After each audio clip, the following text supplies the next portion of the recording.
My dear viewers and listeners, I am Professor Dr. Iqbal from Bazm-e-Sheikh Iqbal, again present with the story of my blindness, or say with the story of my life.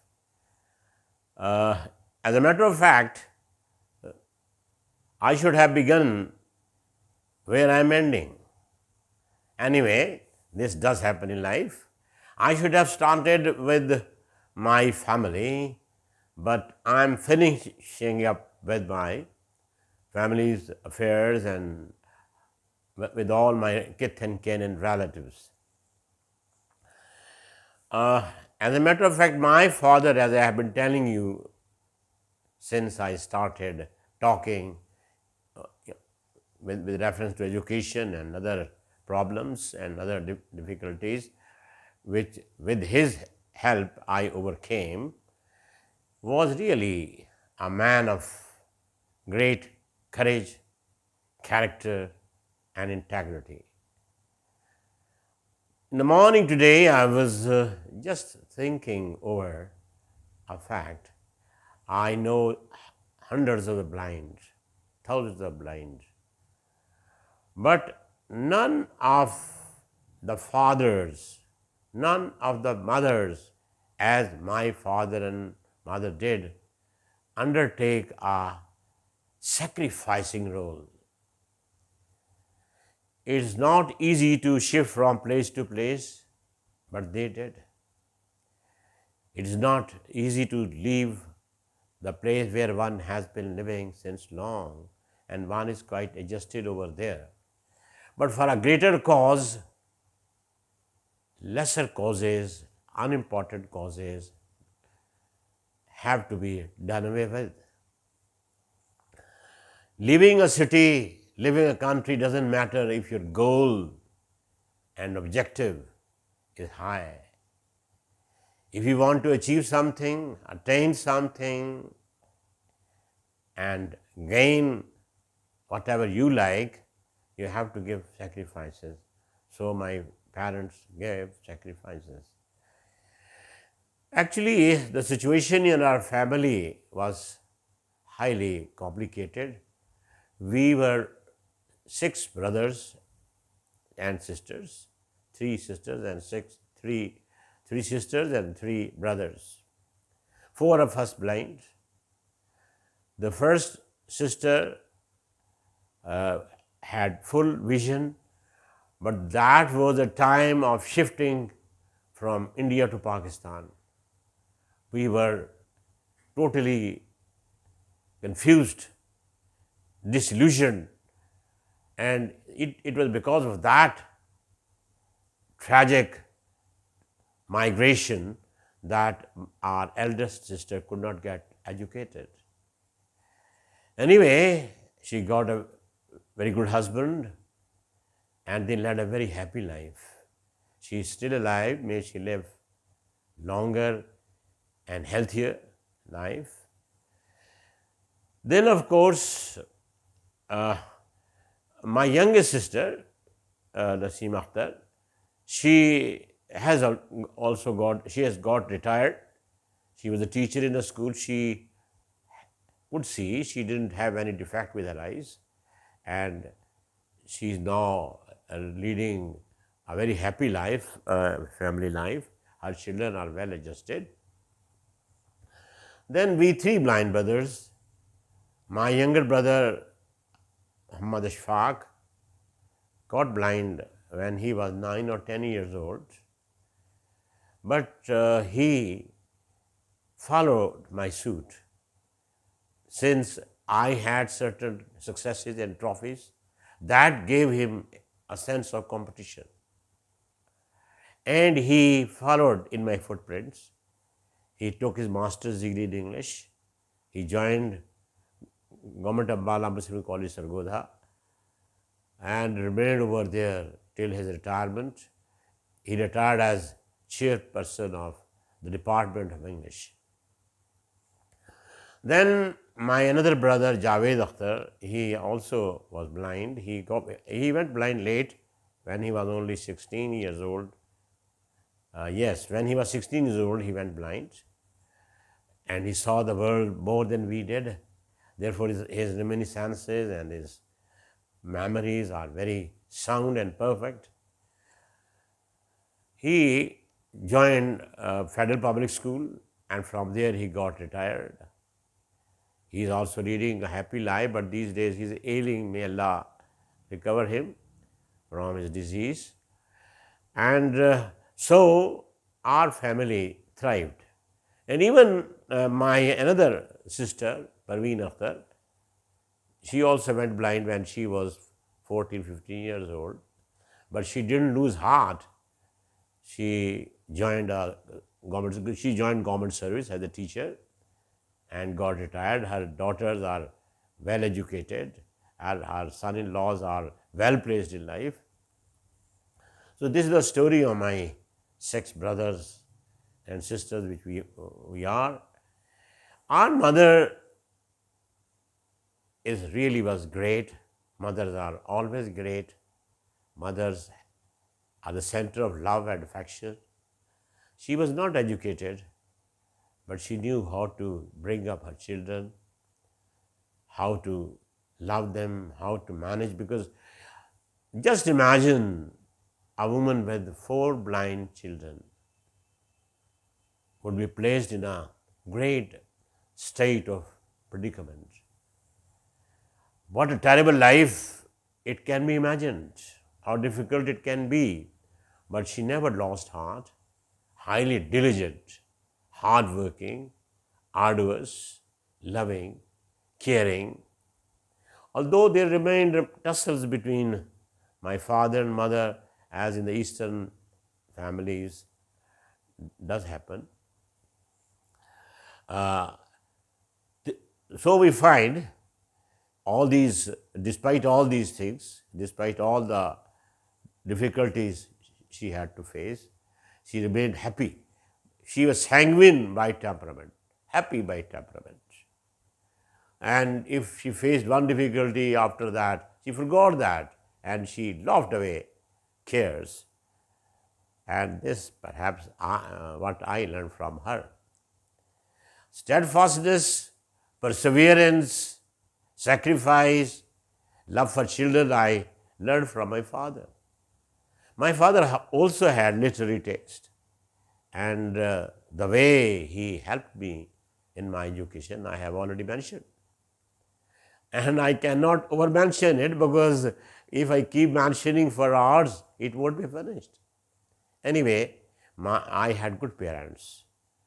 And remember one thing, when I sometimes recall, we were 4 blind brothers and sisters, but at home we always remained happy, laughing, smiling, playing, jumping, eating, and enjoying all life. We never thought of the blindness. It is very strange. And this was the benediction of God, that the family remained quite intact. Then there was no gloom that way. What would happen? Because mine was the first effort, and I had laurels by the grace of God.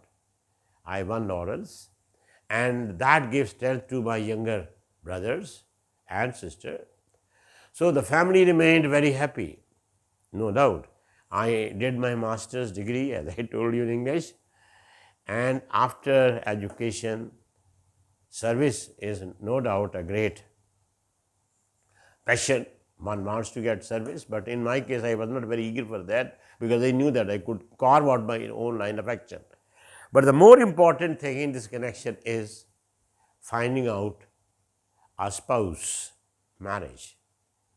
In my case, since I was blind, and it was 50s or 60s, there was no idea of a blind man getting married easily. That was the time when if a blind could get anything, could achieve any goal, very few could possibly adjust with the idea of getting their daughter married to a blind person. I don't know how it happened, but it did happen that when we were children, my parents thought of getting me married they had the idea of getting me married in due course of time with a cousin of mine. But when I did my FA, there was no time for marriage. But I don't know why my parents were so keen for that. They perhaps thought, my father especially, that if I die, we die, what would happen? There must be someone to look after him, about myself. They, despite my insistence that they shouldn't go to my maternal uncle in Faisalabad, they went and they repeated the request, which was mutually agreed upon in the past, although such an agreement I don't believe in. But they flatly refused. Yes, your son is doing BA or something, has got so many prizes, so many awards, successes, but he is after all blind. And they came back after having been rejected. I had no idea of marriage, and I had no connection with that cousin of mine. So I didn't take it very seriously. I do remember it, not at all serious. But one word came up in my mind, over my lips, that now I would marry the person who would herself offer to get married with me. I don't know why I said and why it later on was fulfilled. Anyway, when I had taken my master's degree, even before that, we had relations with, my father had relations with Hafiz Muhammad Shafi.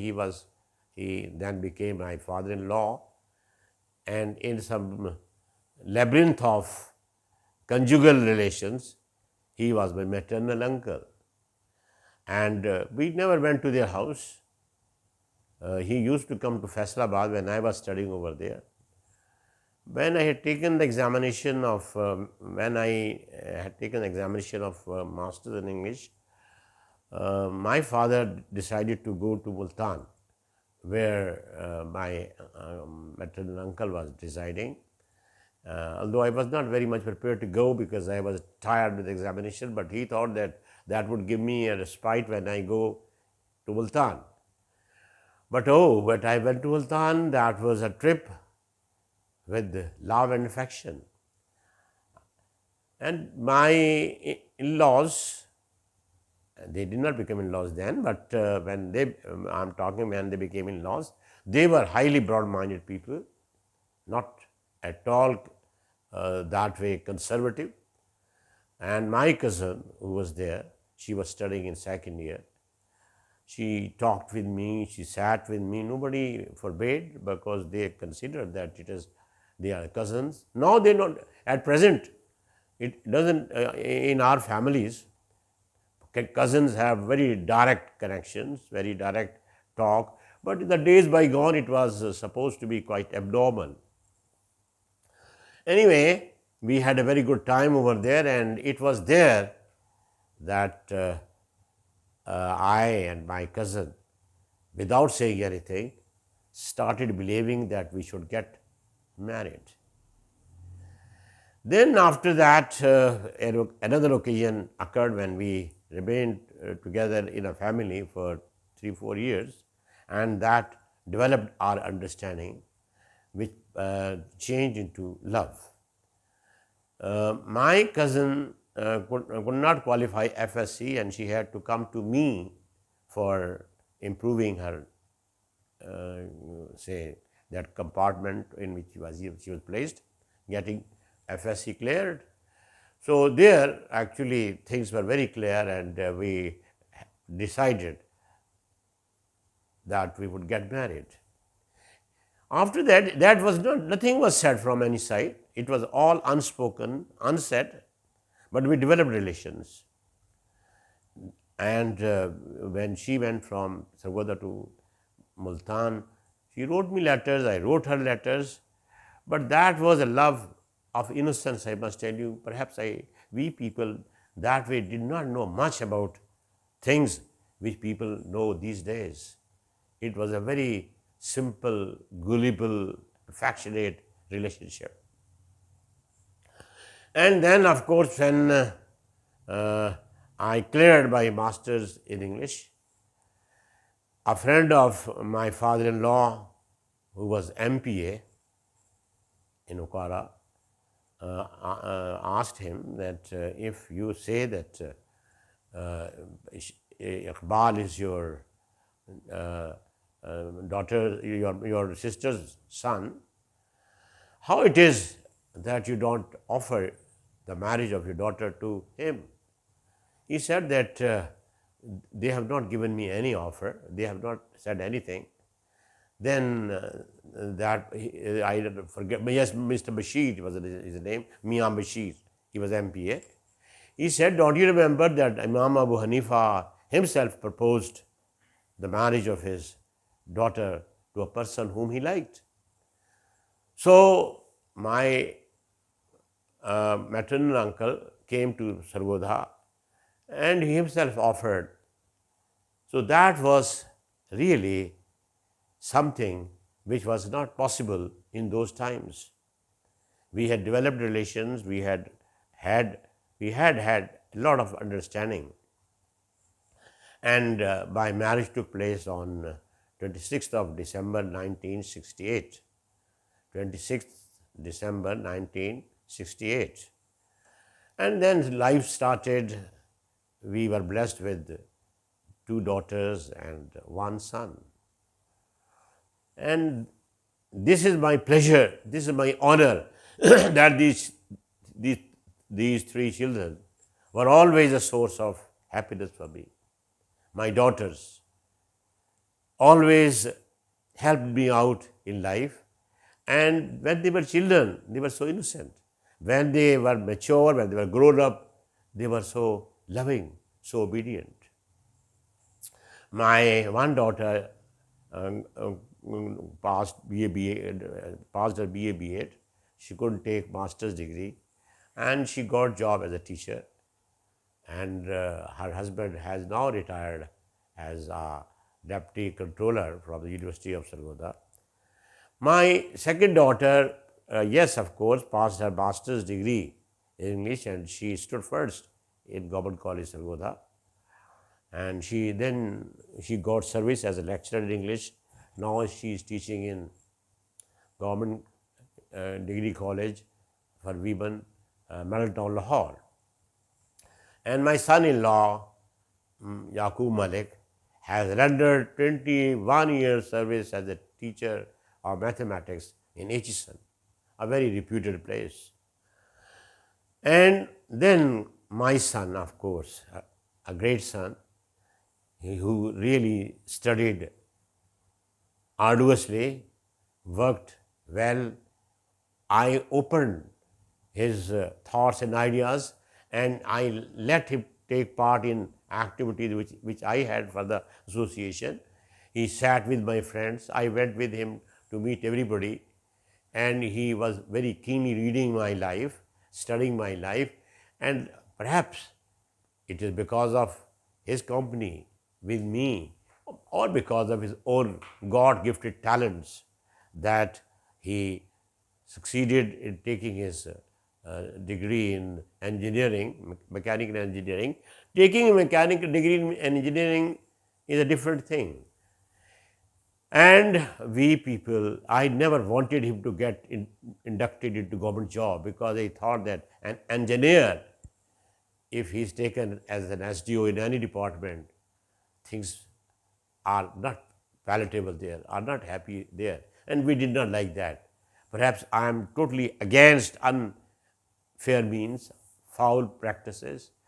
I thought that he should try his luck in private sector. And he got service and he worked wonders. Now he is a senior manager in Fauji Foundation, Islamabad. And he is really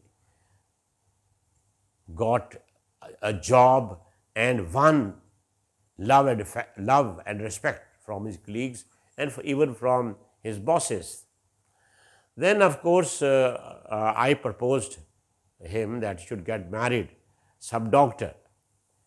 He listened to my advice and he got married with a doctor, and she is now practicing here in Medical College, Sargodha, although they are putting up these days in Islamabad.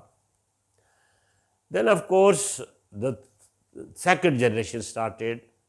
My elder daughter's daughter has become a doctor, Jweri Akhtar. She is practicing in or teaching over here in a private local college.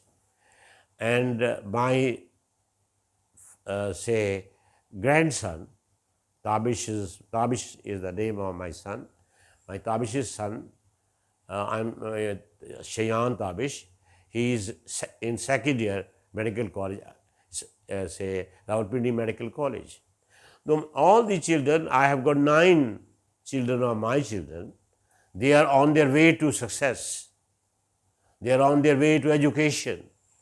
They are progressing. They are going ahead. That way, these are the laurels which I have won. These are the successes which I have got. These are the joys which I have had, the pleasures which God has given me. Because if your children are happy, if your children, even your children are happy, nothing greater you want. So God blessed me by all means, and my son-in-laws have always been respecting me. My daughters have always been loving me. My son has always been caring me, and my wife also. Although, there are certain conjugal problems, conjugal tussles, they have been there. They remain there because we belong to this Oriental world. But as a whole, she helped me out, and she provided all what she could, and made my life a very happy, and that has proved to be a highly happy conjugal life. So my teachers played an important role in my life. My friends played a vital role in my life. We studied together, and they helped me. Then, of course, I worked, as I told you, that Association for the Blind. I have had so many friends who came out. Actually, I all alone could not do anything. You can't do anything without your friends. But my one way of befriending people is that I am not boss with anyone. I am not hypocritical with anyone. I am simple and straightforward with anyone. And my love and affection for people lasts long, lasts forever. Whom I consider to be my friend, he remains my friend. And one thing which I have learned, forgetting and forgiving the mistakes of others makes you great. If you forgive anyone, that is the greatest punishment for him and greatest honor for you. So the thing which has given me success in life has been tolerance, understanding of others, endurance, love, affection, sympathy, commiseration. Now, I don't know whether what I'm saying I have come up to them or not, but I feel I have, because that is proved by the successes I have had. I stayed 3 years in Lahore, and there I won so many friendships. So many friends they were there. I developed friendship with so many, which lasts even now. We talk on telephone on alternate days in a week. So those relations have not been severed. They are still present. This is why I have been able to write so many books. There have been so many books written on me, so many magazines published for me. So these successes, when I am telling you, one thing is that I believe where there is wealth, there is way. The second thing is, if you continue persistently, if you continue without break, even the most difficult things would become easy. And thirdly, if you believe in Almighty's help, that does come. That doesn't baffle you.